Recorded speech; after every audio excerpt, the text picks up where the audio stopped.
Welcome. In front of me I have the newly released ASUS ROG Phone 9 Pro, and I'll go over unboxing along with a quick look at the phone and also its specifications.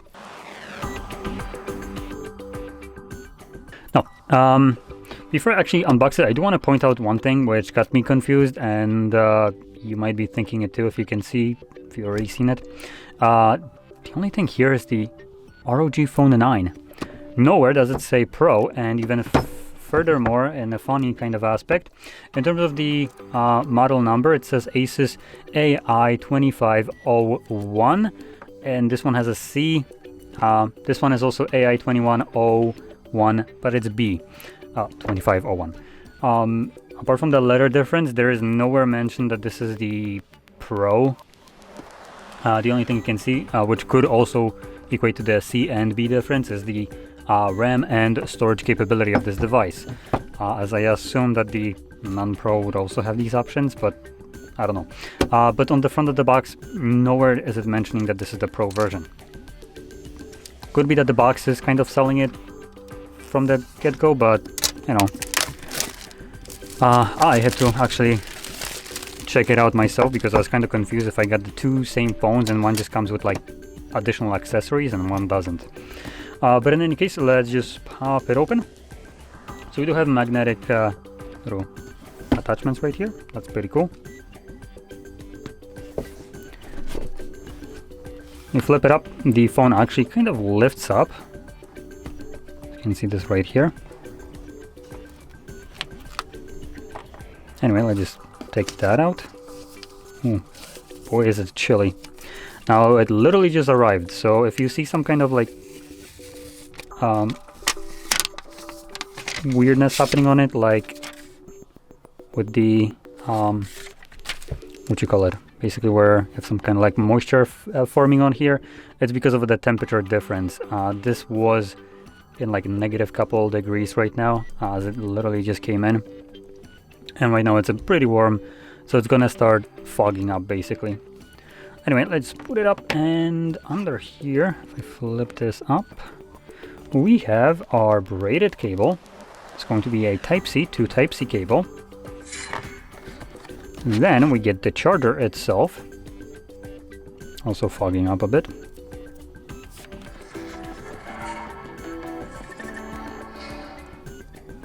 And the charger is a 65-watt charger.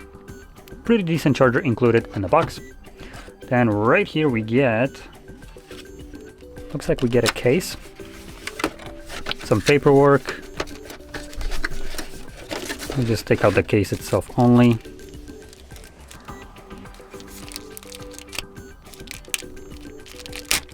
ASUS, come on, you don't need to make the glue this freaking strong. Okay, so the case, and anything below that? No, so it's just a massive waste of space. Okay. Neat. You can literally like fit all of this in about half of the size of this box. Now, I understand that ASUS wants to make you feel like you get something for the price that you get to spend, as this device is stupidly overpriced. Let's just clean up the place right here, as well as some trash in there. So let's start off with the price, actually, because this one will be the most insane one, and this device comes out at nearly $1,500. Now, before I actually get any further into this, give me a moment. I'm gonna be right back.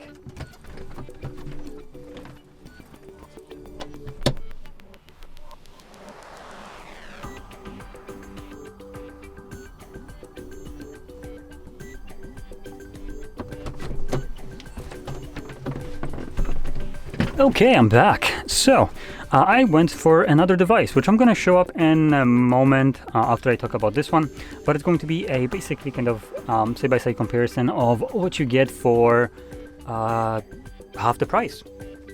So, let's go into the specs. I'm going to quickly go through the setup just so we can see the actual like full screen bezel with all its bezels.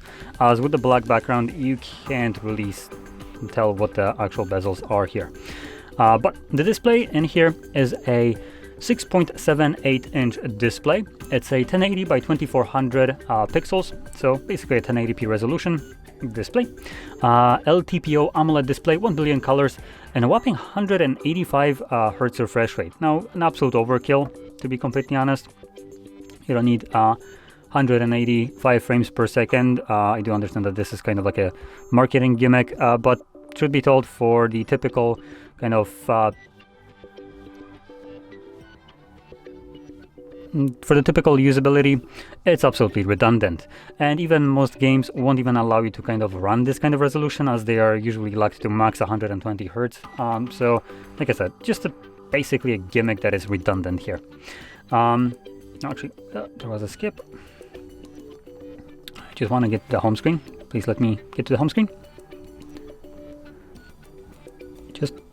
Are you kidding me? Okay, there we go.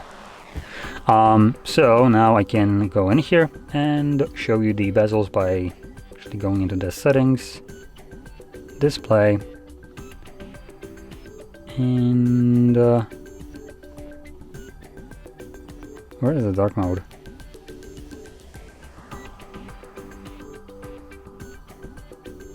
Huh?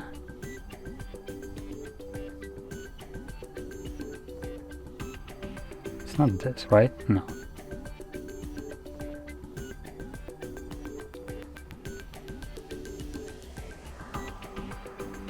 Let me just try to quickly find this. Holy crap. Where the hell is it?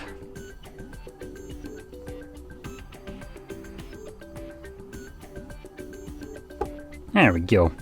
So now we get to see the full kind of display brightness bezels. So you can clearly see it right here.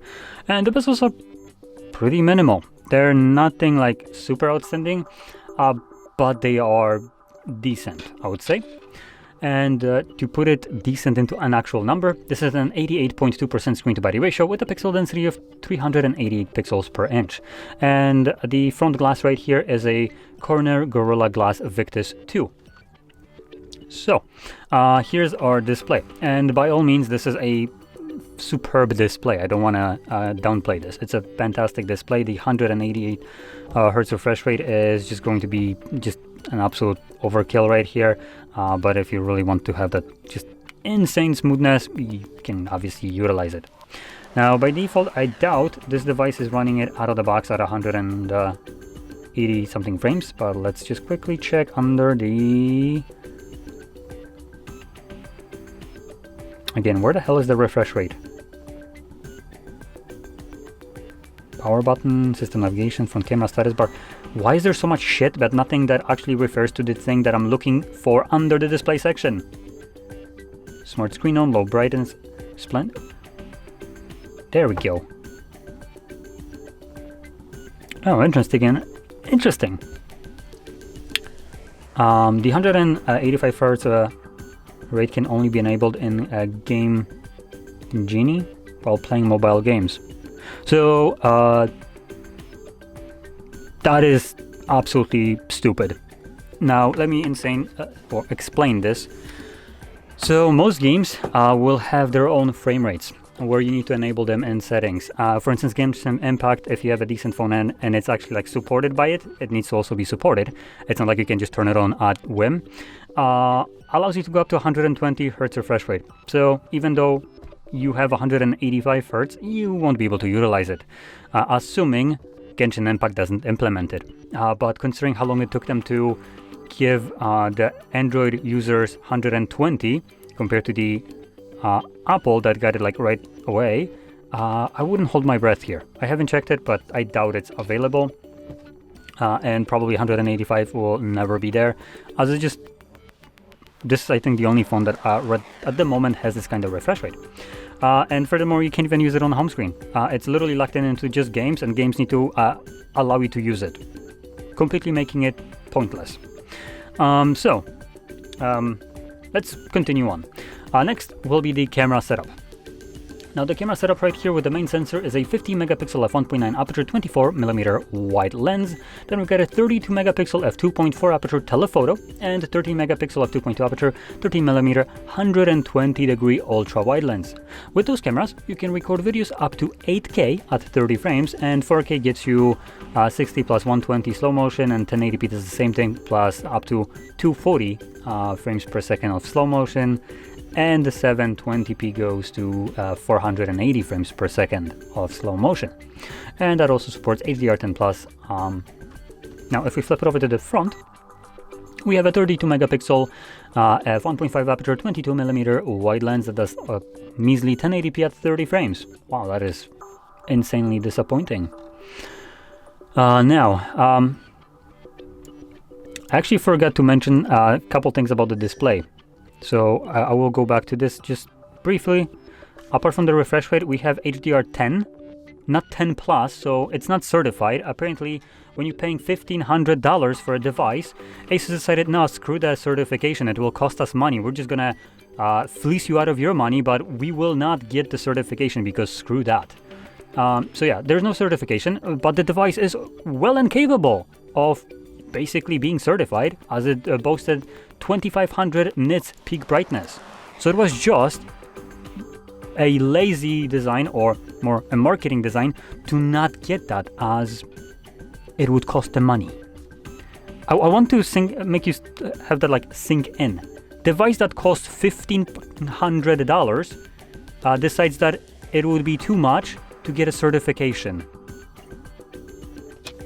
It's literally insulting. Now, let's continue on.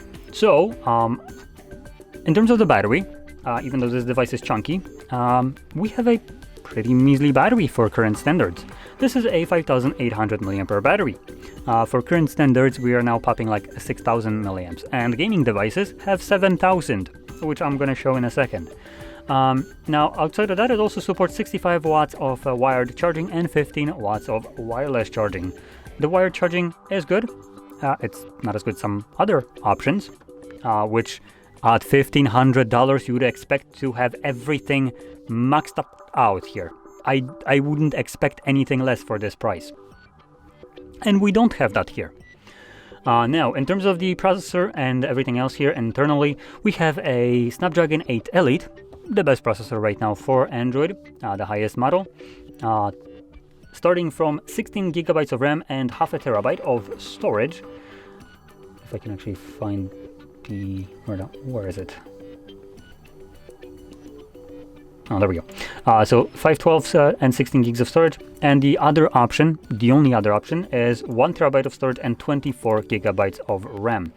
There is no expandable storage, so what you buy here is basically all you will get, and all of it is supporting UFS 4.0 storage type, which again is not the best. Right now we have UFS 4.1, I think, and some 4.1X or whatever it's called. I don't exactly remember the name. Now, anything else left here to mention? We have under display fingerprint sensor, which shouldn't really come as a surprise, and everything that you'd expect in terms of like sensors. We have Wi-Fi 801.11, basically supporting Wi-Fi 7. So that's pretty good. aptX HD, aptX adaptive, aptX lossless. So basically everything else that you'd expect. So now what you should expect here for this device, I would say right now would have been a much bigger battery, much faster charging, better cameras, and that's about everything that I can think about at the top of my head right now. Now, the reason I'm saying that is because you are paying nearly 50% more than the device should actually be worth. And all you get is just a gaming phone. There's nothing special about it. It does have these capacitive triggers on the side, but it is insultingly expensive. Nearly $1,500 for a phone. The only gimmick of it is having a 185 Hz refresh rate is just kind of pointless. Neither will you be able to benefit from this neither will you ever see difference between 100 and, for instance, 44 or 85 hertz refresh rate.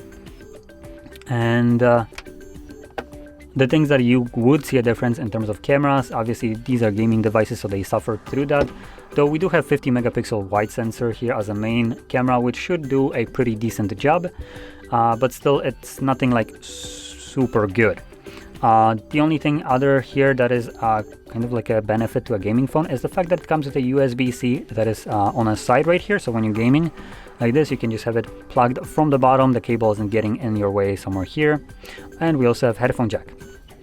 Now, with that out of the way, I'm going to bring this device here. And number one, let's just kind of like wake up both of these devices just so we can kind of see the comparison that we will have here. So I'm also going to take off the case so we can have the best kind of comparison right here, how the device actually looks like. There we go. So let's also open up settings right here.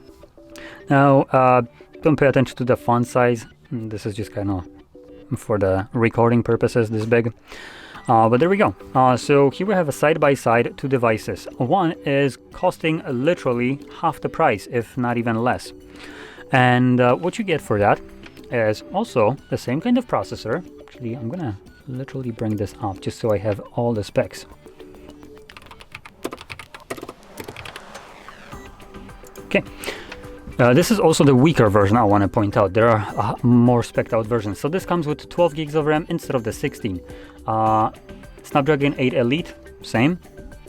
256 gigs of storage, but it can go also up to 1 terabyte and 24 gigs of storage, same as this one. So it does have the ability to basically match this device in terms of specifications all throughout. Now, in terms of the battery, we are looking at a whopping 7,050 milliamps because it's using the new silicone type battery, with 100 watts of charging speed because it's using the new battery type. I'm pretty sure this one isn't using it because it is pretty small battery size for nearly identical phone size. So that's one thing. In terms of cameras, dual 50 megapixel sensors and one 2 megapixel macro sensor. So in terms of one of these is significantly going to be worse than what we have right here, but the two other ones are double 50 megapixel. This one only had one and the other one was 33. Though obviously performance of cameras will also depend heavily on the software itself. Now, in terms of other features, there's no wireless charging, unlike the ASUS ROG Phone. There is also no back display that we have right here, though I haven't really checked out how to even turn it on. You can kind of see discoloration where the display is, if I can get the angle correctly and actually be able to see it myself. But there's like you can just see it. For me, I can see it right now, so the display is right here. So you have things like notifications for this and other gimmicks. Is it worth paying more than double than what you get for this? I don't think so. In terms of performance, I just enabled something. Oh, there we go. In terms of performance, this device actually might be faster, even though it's using the same processor. And the reason for that is because it comes with active cooling. This device literally has a fan. Another cool thing is, even though it has dual 50 megapixel sensors, there is no camera bump, which I personally really love. This has literally a climbing grip right here. So there we go. And now the name of this device, if you're interested, is the ZTE Red Magic 10 Pro. And this is the lower end version. The higher ones come with actual glass right here, so it kind of it's clear. But yeah, a fantastic device at basically half the price, as this comes about like 650 euros, something like that. That already includes tax. If you go for the more spec'd out, you're gonna be looking at like 700 to 800, which still is significantly less than this, and it's also significantly less than what a flagship device actually costs running this processor. So in my opinion, if you're looking for a gaming phone, this just completely takes a crap over any other like ASUS device. No matter what the price tag is, these just outperform it strictly based on price and having basically the same components. And also having a fantastic basically edge-to-edge display with not even a camera being visible, as it's using under-display camera. Also has the capacitive touch buttons on the sides if you're looking for that, with a little switch to quickly go into gaming space or have some other functions like, for instance, flashlight. And the only thing it's missing is the USB Type-C port at the bottom like this device has, but to be honest, I don't care that much for that. And the fact that you have a faster charging speed right here with a way bigger battery, this will last you longer and just generally be, in my opinion, better in terms of what the value of the device is. And now another thing that I want to point out when it comes down to the ASUS phone strictly, and also this one most specifically, based on what Jerry Rig talked about. If you're interested, I highly recommend checking out this video before you pick this up. This is the least friendly device for repair. So if something breaks, you will have a very hard time getting it repaired. Specifically, if you maybe even want to do it yourself, I probably wouldn't get into that at all. And when it comes down to some other places that might be repairing it, that will really depend if they want to take the risk, as the internals and the wiring, because of the display and all that stuff, is super convoluted. So repair services that aren't ASUS might not actually want to do this. And honestly, I wouldn't blame them. When the device is so unfriendly for repairability, I don't recommend it. Because if maybe you want to swap out the battery, it's an absolute freaking nightmare to do that here. So for the sole purpose that basically ASUS made it so you need to go through them to have it repaired, and most likely charge you significantly more than it's worth, I probably wouldn't recommend this. So there we go. That's my opinion of this device, overview of it. Hopefully you found this video helpful, and if you did, don't forget to smash like, subscribe, and thanks for watching.